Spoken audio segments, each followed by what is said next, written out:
एक लालची गरीब किसान। एक बार की बात है, एक छोटा सा गांव था। उस गांव में एक गरीब किसान रहता था। उसके पास बहुत कम जमीन थी, लेकिन वह बहुत मेहनती था। वह अपनी जमीन पर बहुत मेहनत करता था और उससे जो भी मिलता था उससे खुश रहता था।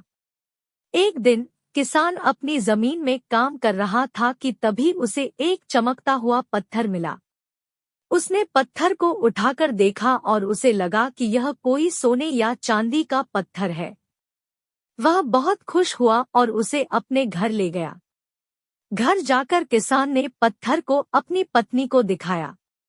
उसकी पत्नी भी बहुत खुश हुई और उसने कहा कि वे इस पत्थर को बेचकर अपने घर की गरीबी दूर कर देंगे। अगले दिन किसान और उसकी पत्नी पत्थर को बेचने के लिए शहर गए।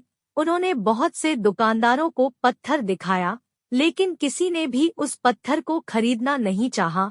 सभी दुकानदारों ने कहा कि यह पत्थर कोई कीमती पत्थर नहीं है, यह सिर्फ एक साधारण पत्थर है।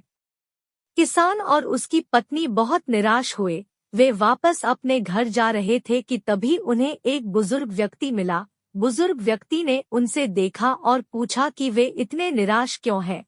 किसान ने बुजुर्ग व्यक्ति को पत्थर दिखाया और बताया कि वे इस पत्थर को बेचने आए थे, लेकिन किसी ने भी उसे खरीदना नहीं चाहा। बुजुर्ग व्यक्ति ने पत्थर को देखा और कहा कि यह कोई साधारण पत्थर नहीं है, यह एक जादुई पत्थर है। यह पत्थर जो भी इच्छा मांगी जाए उसे पूरा कर देता है। किसान और उसकी पत्नी बहुत खुश हुए। उन्होंने बुजुर्ग व्यक्ति को धन्यवाद दिया और अपने घर जाकर अपनी इच्छा सोचने लगे। उस रात किसान और उसकी पत्नी ने जादुई पत्थर से इच्छा मांगी कि वे अमीर हो जाएं। अगले दिन सुबह किसान और उसकी पत्नी उठे और उन्होंने देखा कि उनका घर बहुत बड़ा और आलीशान हो गया था। उनके पास बहुत से नौकर चाकर थे और उनके घर में बहुत सारा धन दौलत था। किसान और उसकी पत्नी बहुत खुश थे।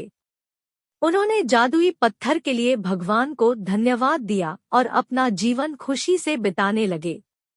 सीख: हमें जो भी मिला है उससे संतुष्ट रहना चाहिए। हमें लालच नहीं करना चाहिए। भगवान हमें जो दिया है बहुत दिया है, हमें इसी में खुश रहना चाहिए, ना कि लालच करना चाहिए। धन्यवाद। अगर आपको मेरी वीडियो अच्छी लगे तो चैनल को लाइक, शेयर और सब्सक्राइब करना ना भूलें। धन्यवाद दोस्तों, मिलते हैं अगली वीडियो में।